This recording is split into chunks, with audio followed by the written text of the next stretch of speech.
MC ló ní Ramadan tó lọ yìí ẹ ṣe wáàsí fún máa kírun máa gbààwẹ̀ ló fi wá kírun ní Ramadan tó lọ yìí ló fi wá gba Ramadan tó lọ yìí tí o bá ṣe bẹ́ẹ̀ ni ọ̀tọ̀ làwọn tí o bá sí o ṣe mọ̀ pé MC ó ti sábàdúrà abàlílà fìrè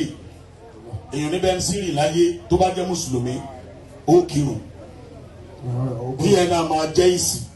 fún àwọn kan tí wọ́n jáde lórí social media lánàá pé gbogbo ẹni tó bá ṣàdúrà fún Murphy Afolabi ṣe máa báyé ti dá iye kìíní tá a bá máa clear ẹ̀ báyìí àwa ni wọ́n máa attack òun ló gbọ́ yẹn màmá ń ṣàfàlì yomi màmá ń ṣàfàlì yẹn fún kọ́lọ̀ ń bọ́lá alukurani wa ṣe alájà sàlámà abáàlíláfi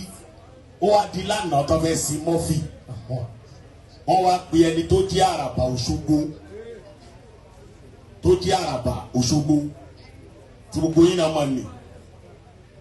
bàbá yẹn láti máa fún wọn lésì wípé òótọ́ bàbá rẹ̀ làràbà lánàá tẹ́lẹ̀ kóhun tó gba àràbà